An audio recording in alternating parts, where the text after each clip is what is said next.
Ow! Burns like a venereal disease. Not that I would know what that feels like. Ladies. As you may have noticed, I am still infested with infernal entities. My prior attempts at a DIY exorcism did not go so well. Power of Christ compels thee. Ow. The power of Christ compels thee. The power of Christ compels thee. Yeah, no it doesn't. Then I tried watching wholesome cartoons. That didn't work either.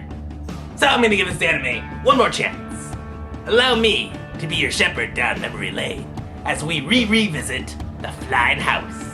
Sunday school is out forever. But he's preaching to the choir, and that choir is deaf and Jeffrey Hunter, Max von Sydow, Robert Powell, and this guy, voiced by Ray Owens, who you might know as the voice of the Flash from the late 60s Aquaman cartoon. And by that I mean it's the only role of his on IMDb that I recognize. A little ant with big dreams.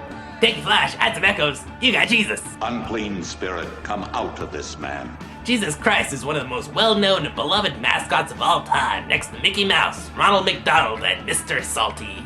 So the handling of his character must be done with the utmost care. Does the Flying House succeed? Let's find out. Episode 40, The Crown of Thorns. Listen to that happy music. Nothing bad could happen here. At this point in the narrative, Jesus has been arrested and convicted of blasphemy. The kids attempt a prison break and meet up with a boy trying to free his father. So they follow Inspector Gadget into Pontius Pilate's pad. And behind curtain number 1... Governor Pilate, I come before you to plead with you to release Jesus from prison and let him go free. Wait, Governor Pilate, I beg you to have mercy on my father. Hi, random child that appeared out of nowhere in my highly secure fortress. What can I do for you? But this young man has a right to present his petition to me, too. Us too! Listen to us! Oh, you let one of them in, suddenly everyone wants a piece of Pilate. Give me the name of your father, please. His name's Barabbas. Barabbas? For those of you not in the know, Barabbas is the prisoner released instead of Jesus of Nazareth. So I think I know how this episode's gonna end. No surprises. If I were to review the story any further, I'd just be dictating the New Testament. And really, who wants that? So I'll just give you my reaction. It is kind of clever to focus the story on Barabbas' son, adding depth to an otherwise glanced over character in the Bible. As for Pilate, he's nothing new. He's the same weak, conflicted politician we always see in these adaptations. We also meet Caiaphas, the Moriarty of the Passion story, and man is he villainous.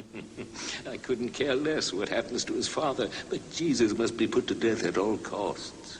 And then I'll catch those Smurfs and grind them into bread. Yeah, cartoon, you gotta be careful with this Caiaphas character. He's kind of the excuse for anti-Semites throughout the ages to blame the death of Jesus on the Jews. You know, despite Jesus being a Jew himself. How does that work? I'm starting to think you're crazy. For every vote you get for Barabbas, you can count on another silver piece. Cartoon, what did I just say about anti-Semitism? Besides, we all know the real reason the crowd chose to free Barabbas instead of Jesus. It's because it's more fun to say Barabbas. Barabbas. Barabbas. Barabbas. The people have chosen Barabbas. Barabbas.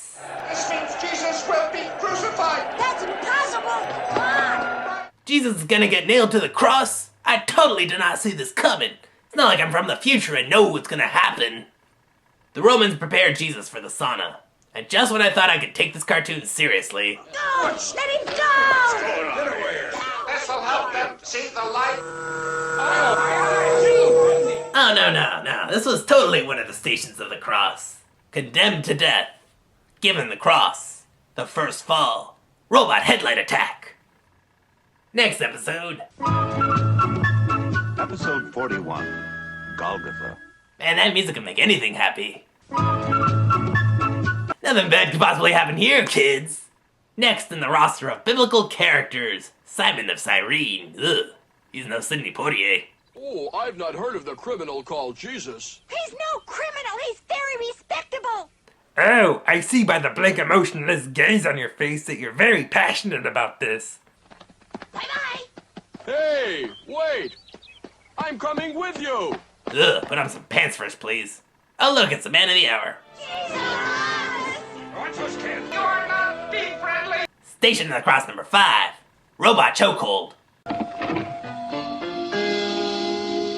Is this really the most appropriate crucifixion music? Yeah, he's walking to his death, not creeping through a haunted house. The rest of the episode follows the narrative rather faithfully. Jesus gets knocked down, but he gets up again. You're never gonna keep him down. But the centurions take pity and ask for a volunteer to carry the cross. Any volunteer to carry this man's cross? One black guy in the crowd, of course the cops single him out. Am I riffing on this cartoon or the New Testament? I can't even tell anymore. It's all right. I'm here to carry your cross. You have to admire Simon taking on this challenge. The fun is in the challenge, Simon. Take the Simon challenge, Simon. Simon. Later on Candy Mountain. Oh, what are all those people doing here? They must be all the people you robbed. Come to spit on you before you die. Oh, you're a fine one to talk. What's with all the banter? They crucifying Salter and Waldorf up there? Station of the Cross number 11. Jesus is nailed to the cross by villains from Popeye cartoons. Father, forgive them. They know not what they do. You telling me I don't know my job? I've heard of getting nailed before, but this is ridiculous. It is finished. And just when I start to think this show has some merit, that damn robot shows up again. Will you come to? There is a robot at the crucifixion. That's just surreal. And in the next episode... The empty tomb. Thanks for that. And in the next episode, it gets even weirder. Justin, is Jesus all right? And what about Bambi's mom, Old Yeller, Mufasa, and Herman Cain's credibility? Are they okay too? Let's remove his body from the cross and make sure that it's buried properly. Here we are, sir. It's up to you. Piece of cake. Go. Excuse me a moment. Instrument of the mind. Hail to the jewel lotus. My mind is free of illusion and deception. My eyes are unclouded. I exist in this moment. I have reached awareness. I see only the truth. And I am watching a robot stealing the body of Christ. This is actually happening. I could understand if this was like South Park or something, but this is a legit Christian show trying to be taken seriously. It's hard not to laugh when this goofy-faced robot is hanging around and no one seems to notice them, and what the hell's going on here? Skip to the end. Where's the master's body, Peter? It's gone. No. End of the series. I'm done with this. Although, this episode does feature some fantastic beards, I'll give it that. Episode 52, Homeward Bound. What's making the fine house rattle like this? It's the time machine. We've had to repair it so much it got fed up with us. And after all that talk of peace and love, what finally gets the kids home? Hatred and violence. Time machines don't have feelings. Good for nothing. Stop it, Justin! You're breaking! Stop it! Well, I am Super Robot and I am taking over. Hey, Super Robot. Oh, baby, I am your... Hey look, that Berserk Rage got results. Yay! We've returned to the 20th century! Except, when you left, you were in the middle of a forest. Now you're on a cliff overlooking a city. Professor! You have altered history! It's impossible to change history. Or so you say, but the landscape has changed. You've altered the present in ways that could be horrifying. Or a little hilarious. But we'll never know because the cartoon ends here. Now some people have pointed out that I could review a similar series, Superbook, which I will do right now. Replace these 3 kids with these 3 kids, replace the flying house with a book, and replace the robot with Lou Costello. And that's Superbook. It's not as interesting as the flying house, which I didn't hate as much as I thought I would. Now even though the series was commissioned by Pat Robertson and CBN, it remains a product of the Japanese animation company Tetsu. Not even gonna pretend that I can pronounce that. So what we have is a Japanese program aimed at Japanese ministries that was then dubbed into English, as well as many other languages. The result is somewhat of a fresh look at Christian theology and Christian media. Of course, the same country that brought us this. The Flying House doesn't stray away from the violence or darkness of the New Testament, but it does avoid being overly preachy. Contrast this to American Christian media, which has the habit of saying, Jesus, worship him or fuck you. But the only problem with something like, wait, go back. Ah, look at that, Sim Tebow. Anyways, the only problem with a show like Flying House is that for some kids, it's their introduction to the New Testament. Some parents complain that their children are confused by the lack of robots and time travelers in the scriptures. You know, the book that has a guy getting on a boat with a bunch of animals. But to that I say, the Flying House is canonical. Listen to this.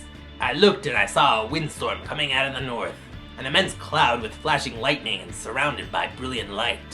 The center of the fire looked like glowing metal, and in the fire was what looked like 4 living creatures. What was it that Ezekiel saw? Was it God? Aliens? Hell no! It was a flying house! Biblical fact! But religion loses its meaning when you take it all so literally like that. Like any set of beliefs, the real power comes from personal manifestation and understanding. And am I actually saying something good about religion? I must be free of the curse! At last! It is done! I can once again hold a Bible without bursting into flames. Ah! It burns, it burns, it burns! Hey! There's a letter from the Vatican down here. I must have dropped it earlier. Dear the Obscure, hey, that's me. After considering your current situation, we of the papal household have concluded that you are not possessed by any demon, but rather have an allergic reaction to the church and church paraphernalia. You are hereby excommunicated. Never write us again. Your friend, Pope Benedict Zivy. P.S. Broncos Sucko Packers. Well, didn't see that coming. Well, there you have it. I just have to avoid the church the way some people have to avoid gluten. And to think I thought I was possessed by the devil. That would just be ridiculous.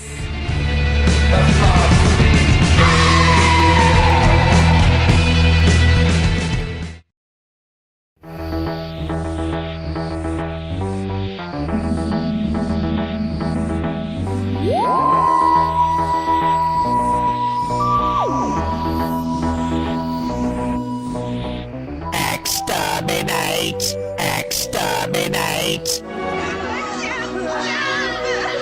Emotion is a weak